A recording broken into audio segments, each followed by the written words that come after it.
Naganiif araarri waaqayyoo hunduma keessaniif haa baay'atu.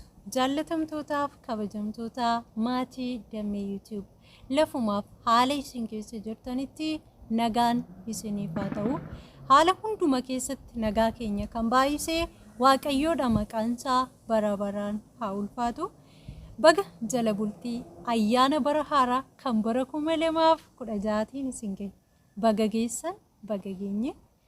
Akka nuti guyyaa kana hin geenyeef carraa kanas akka hin arganneef haalonni dudaangeessuu barbaadan danuunatuma jiranu haala hunduma keessatti yeroo hundumaa harki eegumsa waaqayyoof harki gargaarsa waaqayyoo nu faana waan jiruufi warra carraa kana argatan ta'aniiru. Galanni waaqayyoof haa ta'u baga gargaaramtan hundi keessanuun jedha.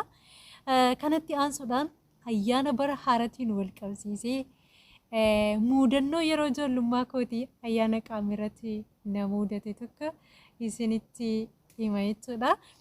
Gara sanatti darbuudhaan dura Damee YouTube'dhaaf haaraa kan taatan subscribe taasisuudhaan gara maatii kootti dabalamaa.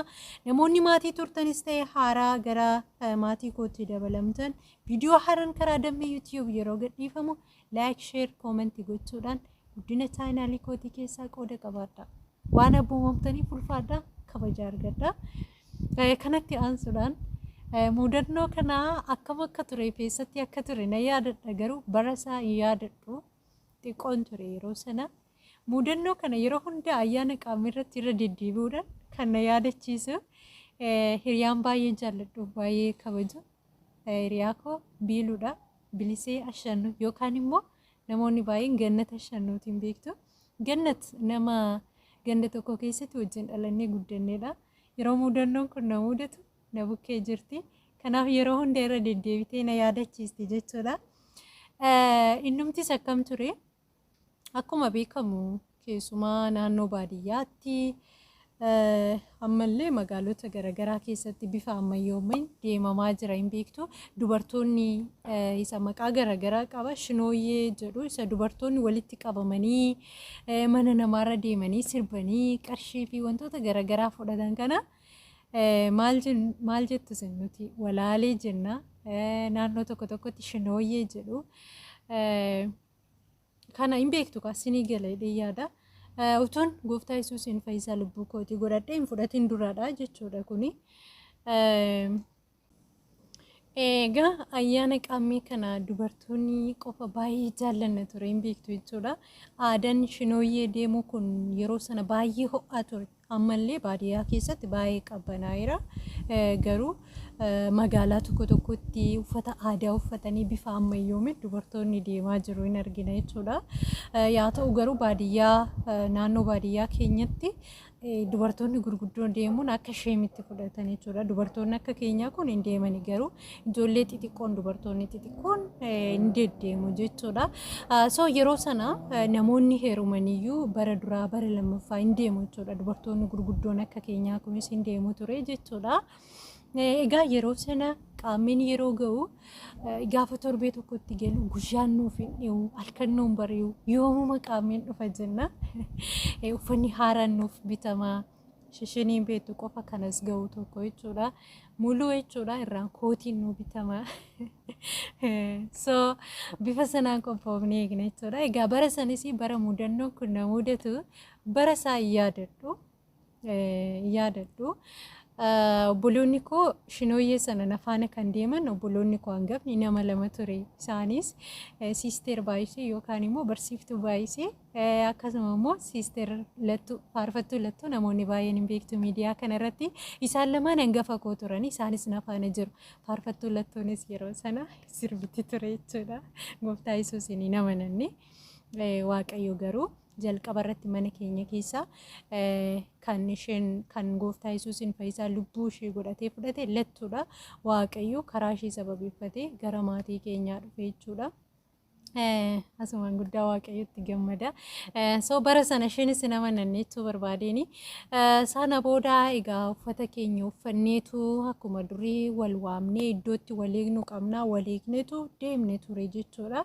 Erga deemne booddee gara ganamaa ta'e gara guyyaa ta'e hin beeku mana nama ta'e seenuudhaaf yeroo deemnu baay'ee dhagaa hin beektu hin fiigna faadha. waan adda addaatu jira ijoollee dhiiraa faatu nu ari'a waan akkasiitu ture jechuudha. So mana ta'e lixuudhaaf yeroo jirru hin beektu ganna dubartoonni baadiyyaa boolloo qofforaniitu dhoqqee loonii achitti kuusu jechuudha. Buna jechuun ganna hin kuusu yeroo lafti qooree naannoo ji'a onkololeessaa yookaan immoo xiqqeemtii ji'a jennu sana keessa immoo dhoqqee sana hin xaxxafu jechuudha. Haati mana sana mana nuti seenuudhaa jirru sana dhoqqee kuustee jirti jechuudha. Sana booda namoonni baay'een irraa goranii jiru. Ani garuu hin argine ta'e ani akkamitti akkanitti lixe hin beeku dhoqqee sana hin argine dhaqeen itti lixe jechuudha. Gaafa lixu ani xiqqoo tokko waan hin tureef mudhiidhaa gadi na fudhate jechuudha. Gaafachi keessaa na baasanii nan boo'ee dhiisuu hin dide jechuudha. Na sosobanii dadhabanii akkasiif goona kanasiif binnaa kanasiif goona naan jiru. Ani hin jedhe yeroo sana immoo yeroo ijoollummaa kootii ergan of beekeen irraa bade malee of jechuu wayiiti jedhan jechuudha. Waan ta'e waan dhiisi jedhan hin dhiisu jedhan jechuudha. Waan hunufi kootii barbaadeen godha. So yeroo sana nan boo'een dhiisuu didee maali yaada sammuu koo keessatti nama kana hunda keessaa ani qofti akkamittan dhoqqeetti lixe kan jedhuu fi akkasumas immoo uffata haaraadhaan akkamittan dhoqqeetti lixe kan jedhu sammuu kootti waan dhagahame nan boo'ee dhiisuu didee gaafa kana na sossobanii bakka kana booda si baannee deemnaa lafan deemtu dhoqqeetti si lixxu jedhanii na sossobanii. Uffaticha jijjiiradhu jennaan dide akkamittan uffata haaraa baafadhee uffata kana dura uffatamee qaamee deema jedheen dide. Uffaticha hin jijjiiranne dhoqqee sana narraa miicuu isaanii na yaadadha. Garuu hin goggogsan ta'ee narraa gogsan ta'ee maal akka godhan hin beeku. Garuu bishaan wajjin na baatanii deeman ta'ee hin beeku. Na baacha tolan erga sanii lafa hin deemne. Dubartoonni gurguddoon kun tara wal harkaa fuudhaniitu na baatu ture. Yeroo mana namaa linna hin beektu kaa biddeenas namaaf laatu. Biddeenas na gurshu ture. Daabboo immoo fuudhanii harkatti naa kennu ture. Sana booddee yeroon gadi beesi jechuudha. Yeroo gadi baanee bakkeerra deemnus dugdarra taa'ee daabboo koo nyaachaa deema ture. Biliseen tun immoo na jala deddeemtitu namoota na baata san jala deddeemtee na laalti dugdarratti. Ergasii yeroo sammuu kootti yaadu na jala deddeemtee na laalushi anis utuun dhoqqeetti lixee jiraadhe akka ishee kanatti na baatanii deemu miti jettee waan sammuu isheetti yaaddu natti fakkaate jechuudha. So na jala deddeemtee ani dugdumarran ta'a akkasitti na baatanii na baachaa oolanii guyyaa madadee otoo lafa nan kaa'ee galgalli ga'ee jechuudha. Akkasitti mudannoo sana hin dagadhu jechuudha. Yeroo hunda biliseen ayyaana qaamii irratti kana na yaadachiiste jechuudha. Mudannoo guddaan ayyaana qaamii irratti na mudate jedhu kanumadha.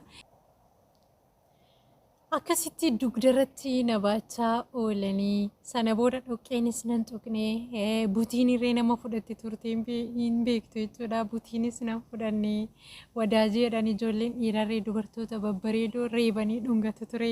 Namnis nan dhunganne maaliif dugdarra waan nan ooleef jechuudha. So hin dagadhu jechuudha. Mudannoo kana yeroo hunda kan na yaadachiisu biiloodha. Biiloo eebbifamii. So akka sana ture mudannoon ani ayyaana qaamirratti baay'ee yaadadhuu fi kolfuu isa kanaadha. Mudannoo xixiqqaan immoo hin beektu jechuudha. Kan akka ijoolleen dhiiraa nama reebanii nama dhungatan fa'aa wantoonni akkasii hin jiru sanallee hin dubbadhu. So akka sanadha. Hundaafuu akka kana tureen isiniin jedha. Isinillee mudannoo addaa yoo qabaatan koomentii jalatti naaf barreessaa. Natti hin kolfinaa ammoo kun waanuma nama mudatuudhaan jedha. Waaqayyo sunaa eebbisu, waaqayyo sunaa kabaju. Ayyaana gaarii hunduma keenyaaf haa ta'u. Barri 2016 bara eebbaa, bara milkaa'inaa, bara itti kakuu keenya harkaan qabannu isa gurraan dhagaa turre bara itti ijaan arginu, bara itti biyyi keenya sabni keenya bilisooman nuuf haa ta'u. Isiniin jedha waaqayyo sunaa eebbisu. Eebbifamaa ayyaana booddee immoo akkamitti ayyaana akka kabajne hiriyoota keenya wajjiniin viidiyoo miidhagaa isinii qabadhee tanan dhufa. Haga sanatti lafaaf haala keessa jirtanitti waaqayyo isin wajjiniin haa ta'u. Hunduma keessaniif yeroo gaarii. Ifti tulluu gubbaan dhokatu goomataan afaan haa qabatu. Ifti tulluu gubbaan dhokatu goomataan afaan haa qabatu.